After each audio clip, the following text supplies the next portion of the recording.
Hello DC family, welcome to law GNG, new episode of law GNG. तो देखिए, आज हम लोग यूनिट 7 स्टार्ट करने वाले हैं। अभी तक हम लोगों ने जनरल प्रिंसिपल्स ऑफ कॉन्ट्रैक्ट को कवर किया, यानी सेक्शन 1 से लेकर के सेक्शन 75 तक। अभी आता है आपका स्पेशल काइंड ऑफ कॉन्ट्रैक्ट। इसमें हम लोग क्या क्या करने वाले हैं? इंडेमनिटी हो गया, गारंटी हो गया, प्लेज हो गया, बेलमेंट हो गया, एजेंसी हो गया। तो ये सारे टॉपिक्स इसमें हम लोग कवर करेंगे। यूनिट 7 में आता है आपका contract of indemnity and contract of guarantee. तो देखते हैं एक बार।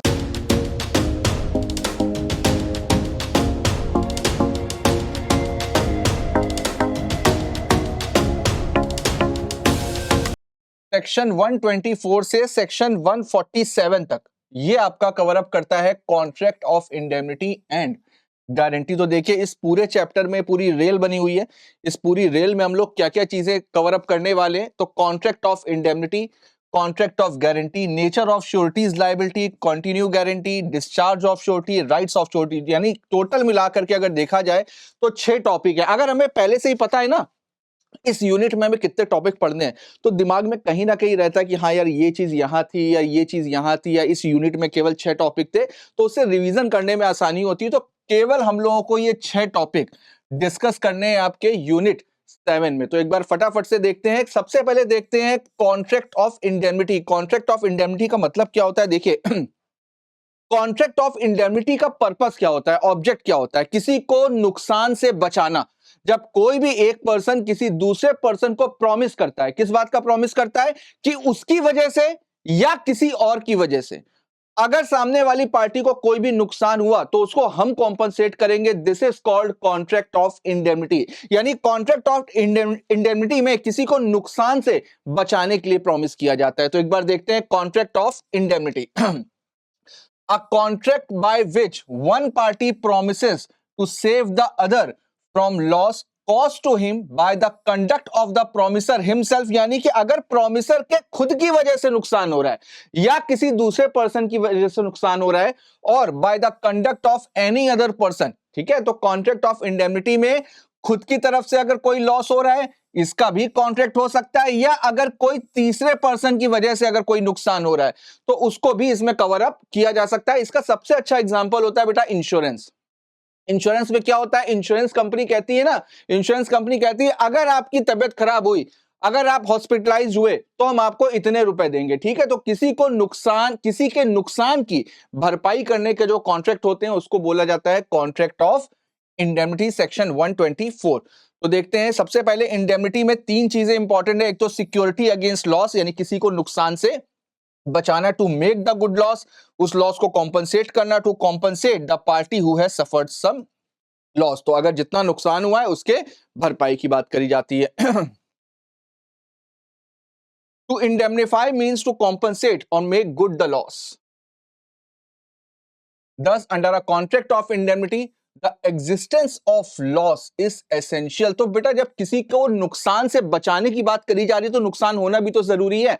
अब मैंने अगर इंश्योरेंस लिया और पूरे साल मेरी तबियत खराब नहीं हुई, मैं हॉस्पिटलाइज नहीं हुआ, तो क्या इंश्योरेंस कंपनी मुझे पैसा देगी? नहीं देगी ना। तो यहां पर नुकसान होना जरूरी है। जब नुकसान होगा तभी आपको कॉम्पनसेशन मिलेगा, अदरवाइज प्रॉमिसर को परफॉर्म करने की जरूरत नहीं है। देखिए, unless the promisee has suffered a loss, he cannot hold the promisor liable on the contract of indemnity। तो यानी कि अगर नुकसान नहीं हुआ तो फिर प्रॉमिसर लायबल नहीं होगा, ना ही प्रॉमिसर के अगेंस्ट में कॉन्ट्रैक्ट को इन्फोर्स कराया जा सकता है। अब देखिए, इसमें 2 पार्टीज होती हैं।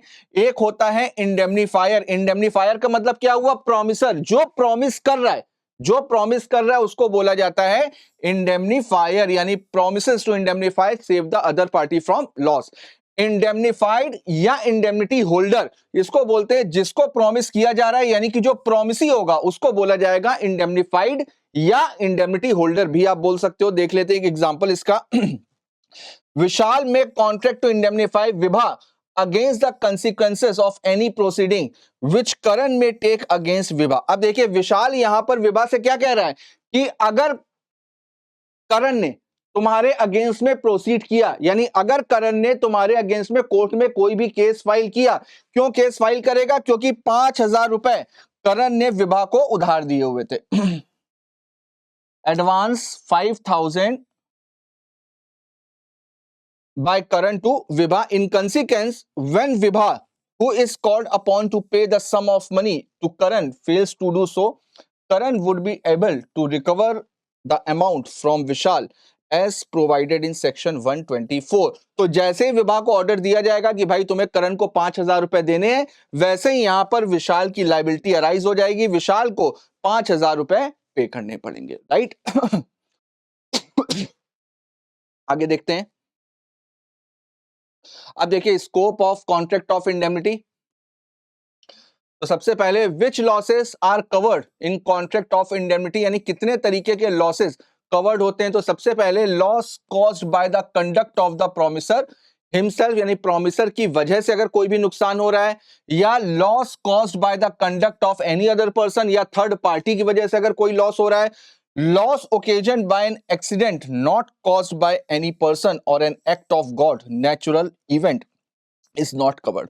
अगर कोई एक्ट ऑफ गॉड है, कोई नेचुरल डिजास्टर हो रहा है, यानी कि ना तो प्रोमिसर की वजह से हो रहा है, ना ही थर्ड पर्सन की वजह से कोई लॉस हो रहा है, तो ऐसे लॉसेस को बेटा इसमें कवर नहीं किया जाएगा अनलेस एंड अनटिल। अब दिमाग में अगर क्वेश्चन आएगा कि सर अभी आपने इंश्योरेंस का एग्जांपल दिया, तो इंश्योरेंस तो अर्थक्वेक का भी होता है, साइक्लोन का भी होता है, नेचुरल डिजास्टर का भी होता है, तो अगर कॉन्ट्रैक्ट में इसके अगेंस्ट में कुछ स्पेसिफाइड है, यानी कॉन्ट्रैक्ट में पर्टिकुलर उसी नुकसान की बात करी गई है, तो वहां पर इन्फोर्स कराया जा सकता है। लेकिन अगर ऐसा कुछ भी नहीं लिखा हुआ है, तो वहां पर यह मान करके चला जाता है कि लॉस अगर प्रोमिसर की वजह से होगा या थर्ड पर्सन की वजह से होगा। अगर दोनों की वजह से नहीं हो रहा है, यानी कि कोई एक्सीडेंटल या कोई नेचुरल डिजास्टर या एक्ट ऑफ गॉड इसकी वजह से कोई लॉस हो रहा है, और अगर कुछ भी एक्सप्रेसली मेंशन नहीं है, तो फिर वहां पर ऐसे नुकसान की भरपाई नहीं होगी।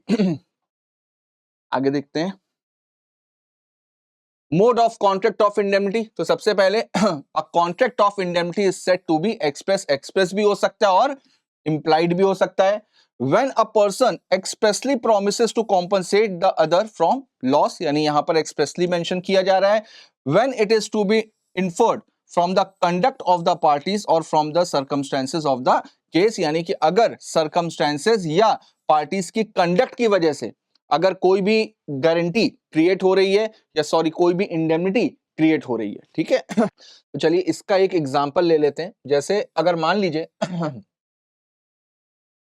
प्रिंसिपल और एजेंट है, इसी का एग्जांपल ले लेते हैं, ठीक है। अब अगर एजेंट अपनी अथॉरिटी के अंदर रह करके कोई भी काम कर रहा है, अगर एजेंट अपनी अथॉरिटी के अंदर रह करके कोई काम कर रहा है, और उस काम में एजेंट को अगर कोई भी लॉस हो जाता है, तो भले उस चीज के लिए एक्सप्रेसली मेंशन हो या ना हो, लेकिन एजेंट के लॉस की भरपाई कौन करेगा बेटा? प्रिंसिपल करेगा। This is called implied indemnity, contract of implied indemnity. तो मेरे ख्याल से आपको समझ में आया होगा, प्रिंसिपल एजेंट है, एम्प्लॉयर एम्प्लॉई है। एम्प्लॉई अगर अपना कोई भी काम लीगल ड्यूटी के अंदर रह करके कर रहा है, और उसकी वजह से अगर एम्प्लॉई को कोई भी लॉस होता है, तो एम्प्लॉयर उसको कॉम्पनसेट करेगा। वैसे यहां पर प्रिंसिपल और एजेंट का है। तो ये दोनों के दोनों एग्जाम्पल किस चीज के हैं? Contract of indemnity is said to be implied. आगे देखते हैं। अब देखिए राइट्स ऑफ इंडेमनिटी होल्डर। अब अगर मान लीजिए इंडेमनिटी होल्डर के पास क्या क्या राइट होते हैं। Section 125, the promisee in a contract of indemnity acting within the scope of his authority is entitled to recover from the promisor indemnifier. अब कौन कौन से अमाउंट को रिकवर कर सकता है? सबसे पहले तो ऑल डैमेजेस, यानी जितना भी उसका नुकसान हुआ है, उस पूरे के पूरे नुकसान की भरपाई कर सकता है। All cost which he may have been compelled to pay in bringing defending the suit.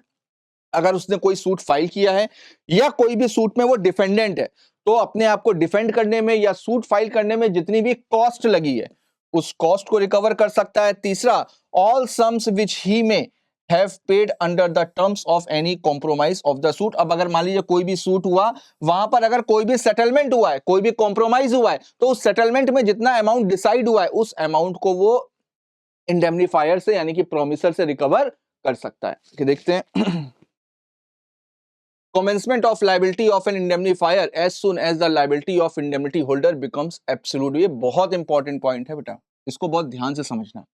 इसका एक एग्जांपल ले लेते हैं, एग्जांपल से एक बार ज्यादा अच्छे समझ में आएगा। देखिए जैसे अगर मान लीजिए कि मिस्टर ए ने मिस्टर बी को बोला कि भाई अगर तुम्हें सी को 5,000 रुपए देने पड़े, मिस्टर ए ने मिस्टर बी को बोला कि अगर तुम्हें सी को 5,000 रुपए देने पड़े तो उस नुकसान की भरपाई मैं करूंगा, ठीक। यानी ये हो गए प्रॉमिसर, ये हो गए प्रॉमिसी। अब मान लीजिए कि सी ने बी को स्यू कर दिया, सी ने बी को स्यू कर दिया इन कोर्ट। अब कोर्ट ने सी के फेवर में डिसीजन दिया, कोर्ट ने बी को बोला कि भाई आपको 1 वीक के अंदर, यानी 1 वीक में 5,000 रुपए सी को देने पड़ेंगे। तो अब आप इसको समझना, यहां पर दो सिचुएशन हो सकती हैं। एक तो ये, जिस दिन कोर्ट ने सी के फेवर में डिग्री पास करी है, कोर्ट ने सी के फेवर में डिसीजन दिया है, या तो उसी दिन से डे ऑफ ऑर्डर, यानी जिस दिन कोर्ट ने सी को ऑर्डर दिया है, सॉरी बी को ऑर्डर दिया है कि आपको सी को 5,000 रुपए देने पड़ेंगे, उसी दिन से ए की लायबिलिटी अराइज हो जाएगी। या जब बी सी को 5,000 रुपए दे देगा, उसके बाद में बी ए से रिकवर करेगा। इसका एक केस लॉ भी है मॉड्यूल में। तो यहां पर यह चीज बोली जाती है, जिस दिन आपकी लायबिलिटी फिक्स हो गई है, जिस दिन आपकी लायबिलिटी फिक्स हो गई, यानी जिस दिन तय हो गया है कि आपको 5,000 रुपए देने ही देने पड़ेंगे, भाई कोर्ट ने डिसीजन दे दिया है तो अब तो 5,000 रुपए आपको देने ही पड़ेंगे। तो यहां पर मिस्टर बी मिस्टर ए से ये 5,000 रुपए कब रिकवर कर सकते हैं? जिस दिन कोर्ट का डिसीजन आया है, जिस दिन कोर्ट ने बी को बोला है कि अभी आपको सी को 5,000 रुपए देने, उस दिन से मिस्टर बी मिस्टर ए से ये 5,000 रुपए रिकवर कर सकते हैं, राइट। तो जरूरी नहीं है कि पहले बी सी को पैसे देगा बाद में रिकवर करेगा। जिस दिन कोर्ट का डिसीजन आया है उसी दिन से वो पैसे रिकवर कर सकता है। एक बार देखते हैं देखिए एग्जाम्पल देखते हैं। विशाल में contract to indemnify Vibha against the consequences of any proceeding which Karan may take against Vibha in respect of sum of ₹5,000 advanced by Karan to Vibha। Same वैसे ही है जैसे अभी हम लोग पढ़ के आए हैं। In consequence when Vibha who is called upon to pay, आप देखिए यहां पे लिखा हुआ है, जब विभा को बोला जाएगा कि भाई तुम्हें करण को पैसे देने, ठीक तो Karan would be able to recover the amount from Vishal as provided in section 124। तो जिस दिन कोर्ट ने ऑर्डर दिया है विभा को पैसे देने का, उस दिन से विशाल की लायबिलिटी स्टार्ट हो जाएगी। क्लियर सबको? आगे देखते हैं। अब देखिए, अब आता है next meaning of guarantee. Guarantee का मतलब क्या होता है? गारंटी के केस में 3 पार्टीज होती हैं। कौन कौन सी? एक होता है श्योरिटी, श्योरिटी का मतलब जो गारंटी लेता है। एक होता है प्रिंसिपल डेटर, प्रिंसिपल डेटर का मतलब जिसकी गारंटी ली जाती है। और एक होता है क्रेडिटर, क्रेडिटर का मतलब जिससे गारंटी ली जाती है। यानी कि 3 पार्टीज हो गई।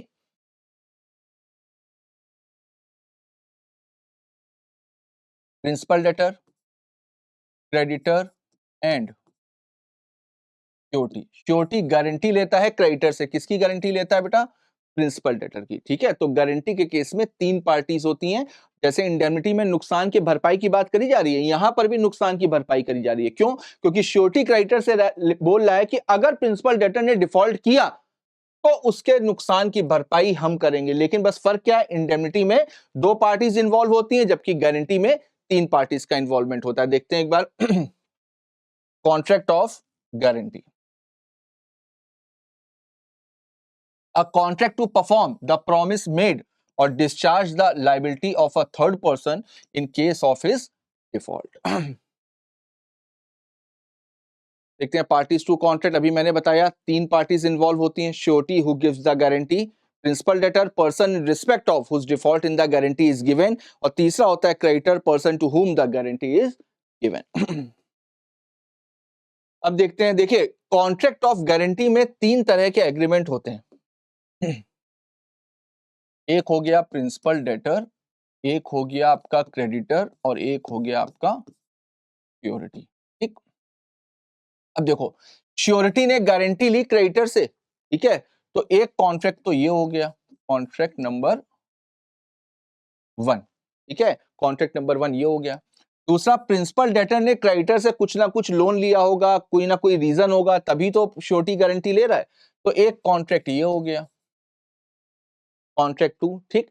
अब ये वाला कॉन्ट्रैक्ट और ये वाला कॉन्ट्रैक्ट, ये दोनों कॉन्ट्रैक्ट होंगे एक्सप्रेस। ये दोनों कॉन्ट्रैक्ट जो होंगे ये होंगे एक्सप्रेस। और एक कॉन्ट्रैक्ट होगा श्योरिटी और प्रिंसिपल डेटर के बीच में, ये होगा इंप्लाइड। अब इम्प्लाइड क्यों होगा?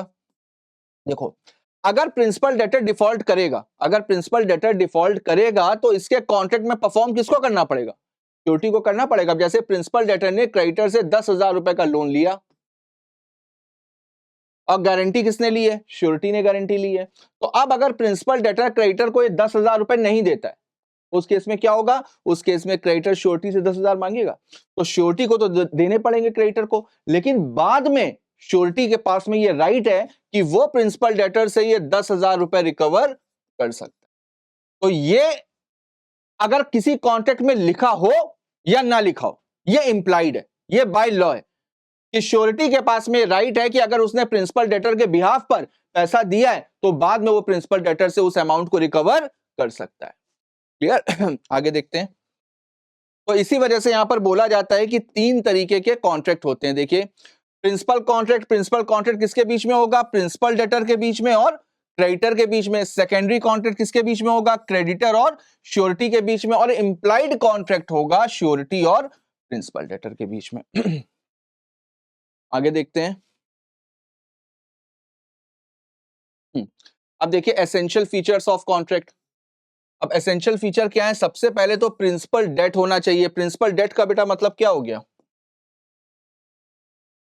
प्रिंसिपल डेट का मतलब अगर प्रिंसिपल डेटर को लोन नहीं मिला तो क्या श्योरिटी को कॉन्ट्रैक्ट में एंटर करना पड़ेगा?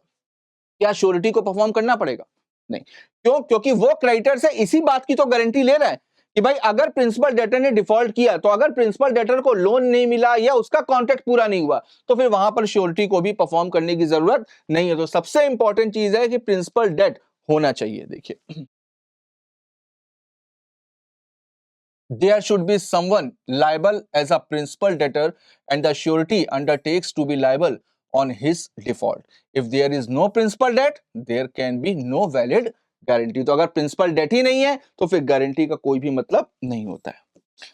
कंसीडरेशन का मतलब समझते हैं। देखो, अब देखते हैं कि 3 तरीके के कॉन्ट्रैक्ट हो रहे हैं और सेक्शन 10 क्या बोलता है? सेक्शन 10 बोलता है कि भाई कंसीडरेशन का होना जरूरी है, बगैर कंसीडरेशन के कोई भी कॉन्ट्रैक्ट वैलिड होगा नहीं।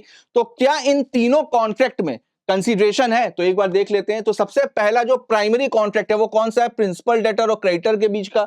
तो क्या यहां पर कंसीडरेशन है? बिल्कुल कंसीडरेशन है भाई। प्रिंसिपल डेटर को लोन मिल रहा है, क्रेडिटर को इंटरेस्ट मिल रहा है, और क्या चाहिए? तो दोनों को बदले में कुछ ना कुछ मिल रहा है ना, तो यहां पर तो है।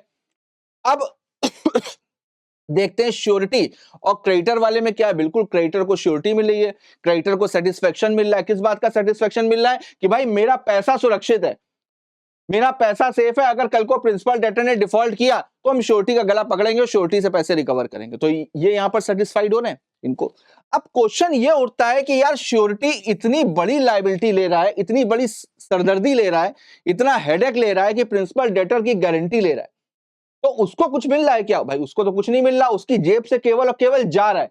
तो इंडियन कॉन्ट्रैक्ट एक्ट यहां पर क्या बोलता है? इंडियन कॉन्ट्रैक्ट एक्ट कहता है कि देखिए, कंसीडरेशन का मतलब जरूरी नहीं कि आपको कोई बेनिफिट मिले, कोई डेट्रीमेंट, कोई लॉस, कोई हार्म, कोई लायबिलिटी, ये भी तो कंसीडरेशन हो सकते हैं।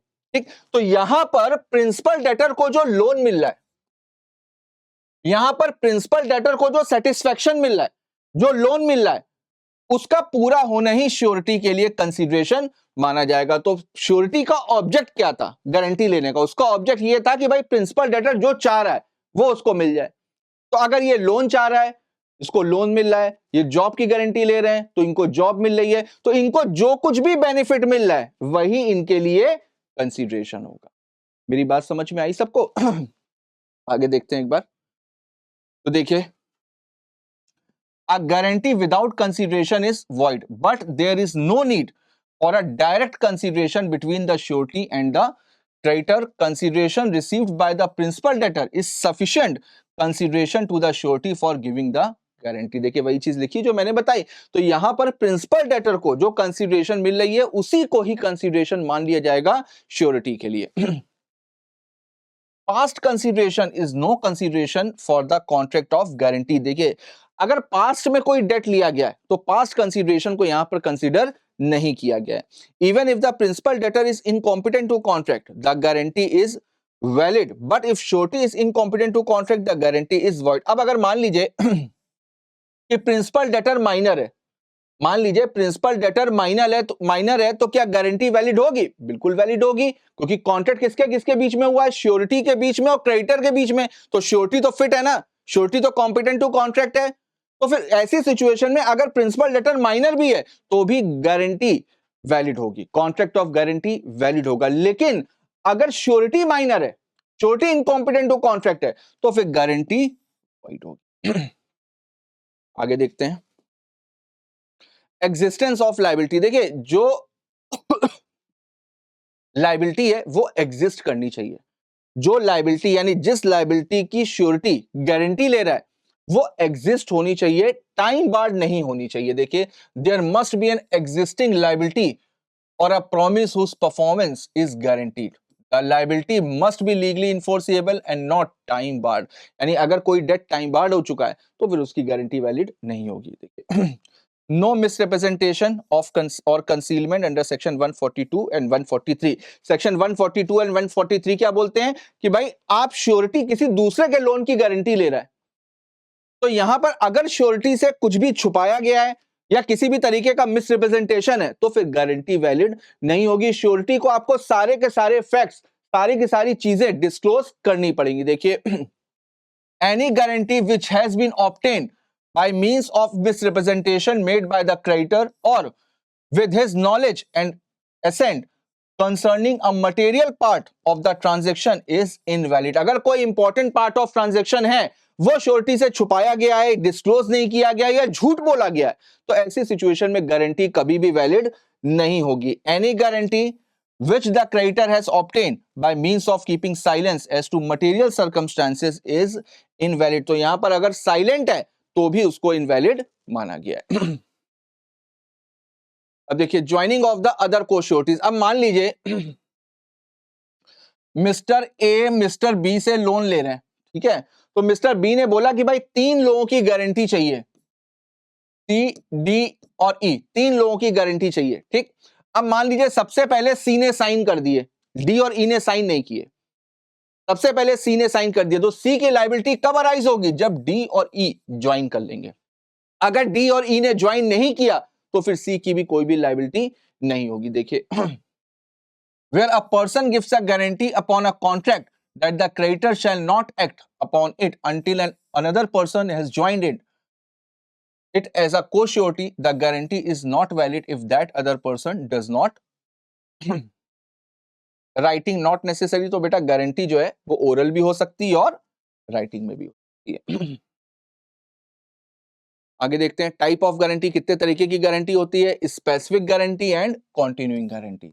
स्पेसिफिक गारंटी का मतलब जब कोई एक पर्टिकुलर ट्रांजैक्शन की गारंटी ली जाती है, अगर किसी पर्टिकुलर ट्रांजैक्शन की गारंटी ली गई हो तो उसको बोला जाएगा स्पेसिफिक गारंटी। और अगर कोई भी सीरीज ऑफ ट्रांजैक्शन की गारंटी ली गई हो, यानी कई सारे ट्रांजैक्शंस की गारंटी ली जा रही है, तो उसको बोला जाता है कंटिन्यूइंग गारंटी। तो देखिए guarantee which extends to a single debt और specific guarantee which extends to a series of transaction. कई सारे ट्रांजैक्शंस की अगर गारंटी ली जा रही है तो उसको बोला जाएगा कंटिन्यूइंग गारंटी। जैसे अगर मान लीजिए मिस्टर ए मिस्टर बी से लोन लेने के लिए गए, ठीक है, सी ने गारंटी ली और सी ने बी से बोला कि भाई जब जब ये पैसे मांगे तुम देते रहना, कोई दिक्कत वाली बात नहीं है। जब जब ये पैसे मांगे तब तब तुम देते रहना, कोई दिक्कत वाली बात नहीं है, मैं खड़ा हूं। तो यहां पर इसका मतलब क्या हुआ? अब बी ए को 1 लोन दे, 2 लोन दे, 3 लोन दे, 4 लोन दे, सबकी गारंटी किसकी होगी? सी की होगी। इवन अगर सी ने बी को बोला कि भाई एक काम कर, मैं 1 लाख रुपए तक की गारंटी लेता हूं, तो अब बी ने इनको 10,000 रुपए का लोन दिया, फिर 15,000 का लोन दिया, फिर 10,000 का लोन दिया, यानी कि एक साथ 1 लाख रुपए ना देकर के कई सारे ट्रांजैक्शन हो रहे हैं। तो बेटा कभी भी सीरीज बन रही हो, अगर कभी भी सीरीज बन रही हो तो इसको भी क्या बोला जाएगा? इसको भी बोला जाएगा कंटिन्यूइंग गारंटी। देखते हैं एक बार the sureties liability comes to an end when the guaranteed debt is duly discharged or the promise is duly performed। और देखिए एक चीज याद रखिएगा, जो स्पेसिफिक गारंटी होती है उसको रिवोक नहीं किया जा सकता। स्पेसिफिक गारंटी को रिवोक नहीं किया जा सकता। यहां पर श्योरिटी की लायबिलिटी कब एंड होगी?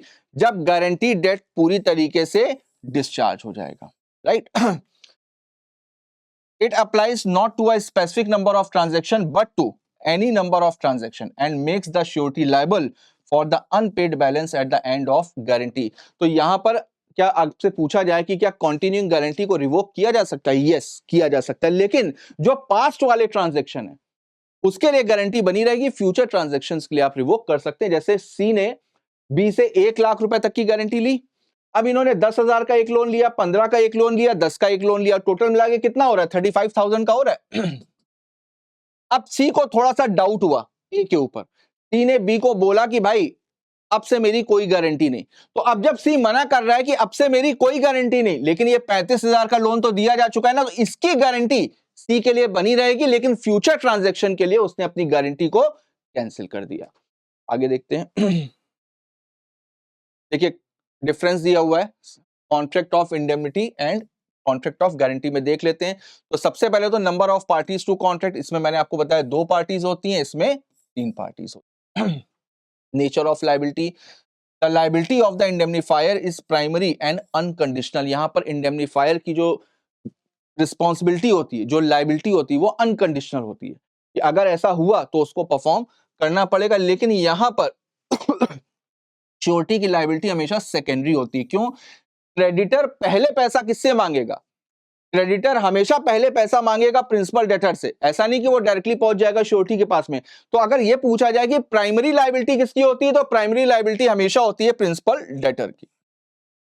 Next, time of liability, the liability of the indemnifier arises only on the happening of a contingency.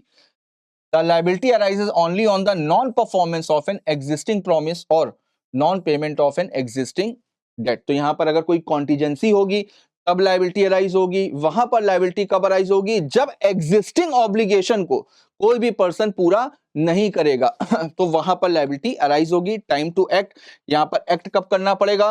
The indemnifier need not act the request of the indemnity holder, the surety acts at the request of the principal debtor। तो यहां पर अगर indemnity holder indemnifier को request करता है तो request करने से कोई मतलब नहीं है।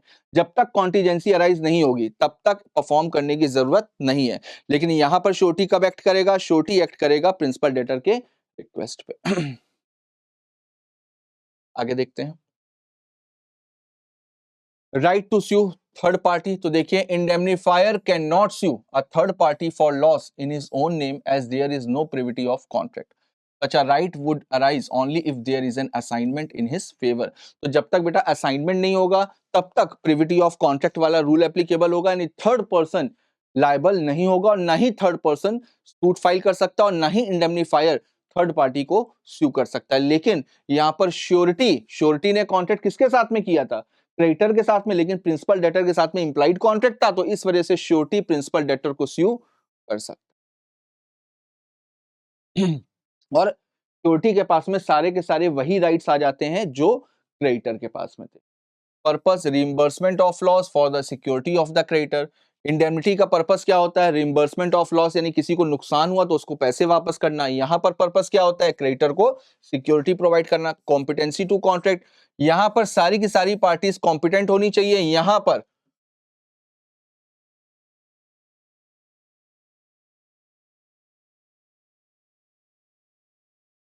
यहां पर बेटा ये वाला पॉइंट मिस प्रिंट है। Principal debtor can be minor और अनसाउंड माइंड, यानी जो प्रिंसिपल डेटर है उसका कॉम्पिटेंट टू कॉन्ट्रैक्ट होना जरूरी नहीं है। राइट, तो ये वाला पॉइंट इसमें सही कर लीजिएगा आप। आगे देखते हैं, डिस्चार्ज ऑफ श्योरिटी। अब श्योरिटी डिस्चार्ज कब होगा? By revocation. ठीक है, रिवोकेशन के थ्रू। रिवोकेशन अभी मैंने आपको बताया, by conduct of the creditor. Creditor कुछ ऐसे काम कर रहा है जिसकी वजह से गारंटी रिवोक हो रही है या on invalidation of contract of guarantee, या कॉन्ट्रैक्ट ऑफ गारंटी ही इनवैलिड था। तो सबसे पहले रिवोकेशन में देखते हैं, revocation of continuing guarantee by notice. तो नोटिस के थ्रू कंटिन्यूइंग गारंटी को रिवोक किया जा सकता है। Revocation of continuing guarantee by surety's death और नोवेशन। तो अगर श्योरिटी की डेथ हो गई तो वहां पर भी कंटिन्यूइंग गारंटी रिवोक हो जाएगी। और नोवेशन के थ्रू, नोवेशन का मतलब सब्स्टिट्यूशन ऑफ कॉन्ट्रैक्ट, तो नोवेशन के थ्रू भी कॉन्ट्रैक्ट को रिवोक किया जा सकता है। लेकिन specific guarantee can not be revoked, ये आपको याद रखना है। बाय कंडक्ट ऑफ क्रेडिटर, अगर क्रेडिटर बगैर पूछे टर्म्स ऑफ कॉन्ट्रैक्ट में कोई भी वेरिएशन करता है वहां पर, या अगर प्रिंसिपल डेटर डिस्चार्ज हो गया तो श्योरिटी भी डिस्चार्ज हो जाएगा।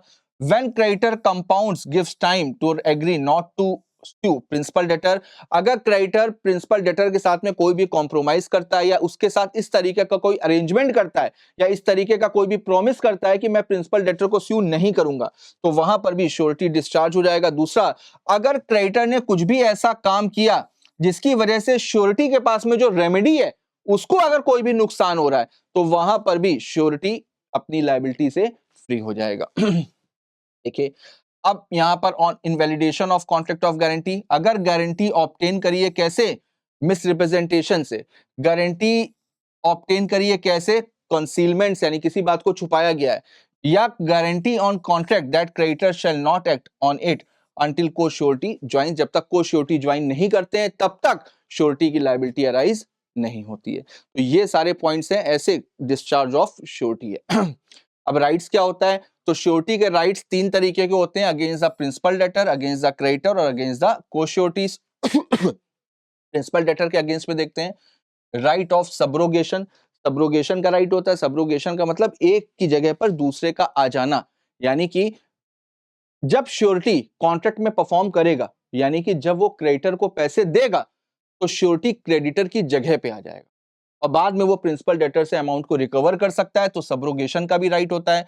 राइट ऑफ इंडेमनिटी, अगर कोई भी नुकसान हुआ है, अगर श्योरिटी को कोई भी नुकसान हुआ है तो प्रिंसिपल डेटर से उस लॉस को भी रिकवर कर सकता है। क्रेडिटर के अगेंस्ट में ये तीनों, क्रेडिटर के अगेंस्ट में ये दोनों, प्रिंसिपल डेटर के अगेंस्ट में, और ये वाली है को-श्योरिटी के अगेंस्ट में। देखिए right to security, right to security का राइट है, यानी कि अगर कुछ सिक्योरिटी भी दी थी प्रिंसिपल डेटर ने क्रेडिटर के पास में, कुछ सिक्योरिटी भी जैसे गोल्ड हो गया, कुछ भी चीजों को प्लेज किया था, तो उस पे भी राइट किसका होगा, श्योरिटी का राइट होगा। राइट टू सेट ऑफ होगा बेटा, ये जो सेट ऑफ का राइट होता है, सेट ऑफ का राइट भी होगा।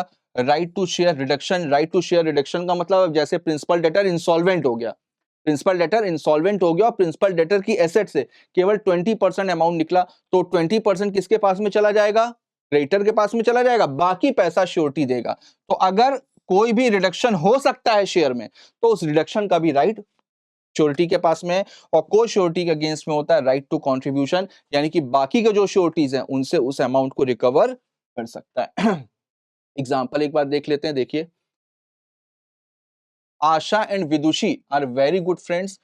During the pandemic time, Vidushi started facing financial difficulties. Both Asha and Vidushi used to buy groceries from Alpha Store. Asha promises to pay Alpha Store for all groceries bought by Vidushi for period of 12 months if Vidushi fails to pay. अब देखो यहाँ पर आशा जो है, आशा promise कर रही है store को कि वो विदुषी के बिहाफ पर पैसे पे करेगी अगर विदुषी ने पैसे नहीं दिए। तो यहां पर आशा गारंटी ले रही है विदुषी की। देखिए in the next 3 months Vidushi buys 2000 worth of grocery. अब देखिए 12 महीने तक की गारंटी ली थी, तो इसका मतलब क्या हुआ, ये कंटिन्यूइंग गारंटी है। अब उसने अगले 3 महीने में 2000 रुपए की ग्रोसरी ली और आफ्टर 3 मंथ्स क्या हुआ, आशा रिवोक्स द गारंटी। आशा ने अल्फा स्टोर को नोटिस देकर के गारंटी को रिवोक कर दिया। विदुषी फर्दर परचेजेस 1000 ऑफ ग्रोसरी। अब गारंटी को रिवोक हो जाने के बाद में 1000 की ग्रोसरी उसने फिर से ली, लेकिन क्या आशा लायबल होगी, नहीं बेटा। आशा ने जब गारंटी को रिवोक किया है तो उसके पहले के डेट्स के लिए तो लायबल होगी, बाद वाले डेट्स के लिए नहीं होगी। देखिए विदुषी फेल्स टू पे, विदुषी ने यहां पर भी फेल हो गई।